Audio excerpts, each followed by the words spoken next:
வணக்கம் மக்களே. உலகத்தையே உறைய வைத்த அந்த ஈரான்ல நடக்கக்கூடிய போர்க்கால சம்பவத்தை பத்தி தான் நாம இன்னைக்கு பேச போறோம். தொடர்ச்சியா சுமார் ஒரு வார காலத்துக்கு மேலாக ஈரான் நாட்டுல தொடர்ச்சியா போர் நடந்து கொண்டு இருக்கு. இந்த போர் யாரால நடக்குது, எதனால நடக்குது, எதற்காக நடக்குது அப்படிங்கறதெல்லாம் ஒரு நீண்ட பெரிய விவாதமான ஒரு விஷயங்கள் தான். ஆனால் இந்த நேரத்துல நாம சொல்ல வந்தது என்னன்னா, இந்த போர் தொடங்கின முதல் நாளே அந்த ஈரான் நாட்டுல இருக்கக்கூடிய பெண்கள் தொடக்க பள்ளியில சுமார் 165க்கும் மேற்பட்ட குழந்தைகள் நச்சு குண்டுகளுக்கு இரையாக்கப்பட்டிருக்காங்க. இந்த செயலை மனிதாபிமானம் உள்ள எவனாவது ஒருவன் மனிதன் இந்த செயலை செய்வானா? இப்படிப்பட்ட கொடும் செயலை செய்தது அந்த அமெரிக்கா என்கின்ற வல்லாதிக்க நாடு.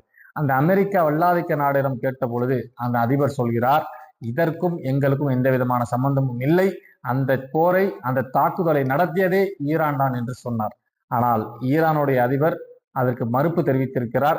கொஞ்சம் கூட வெட்கப்படாமல், கொஞ்சம் கூட கருணை இல்லாமல் எங்கள் நாட்டு செல்வங்களை, எங்கள் தேசத்து குழந்தைகளை தீக்கு இரையாக்கி நச்சு குண்டுகளுக்கு இரையாக்கியதற்கு காரணம் அமெரிக்கா வல்லாதிக்கம் தான் என்று சொன்னார். இப்படி தொடர்ச்சியாக எவனவனெல்லாம் என் வளம், என் மக்கள், என் தேசம், என் நாடு, என் பாதுகாப்பு என்று மண்ணுக்கும் மக்களுக்குமாக வாழ்ந்து கொண்டிருக்கிறார்களோ, ஆட்சி செய்து கொண்டிருக்கிறார்களோ, அங்கெல்லாம் இந்த வல்லாதிக்க நாடுகள் தனக்கான வேட்டைக்காடாக மாற்றி அந்த நாட்டு மக்களையும் நாட்டையுமே அழித்துக் கொண்டிருக்கிறார்கள். இதேதான் எங்களது ஈழ தேசத்திலும் ஈழ தாயகத்திலும் நடந்தது. இதற்கு விரைவில் முடிவெடுக்கப்படுமா, இல்லை இந்த போர் தொடருமா என்பதை நாம் பொறுத்திருந்துதான் பார்க்க முடியும். அதுவரை நாம் பொறுத்திருப்போம், காத்திருப்போம்.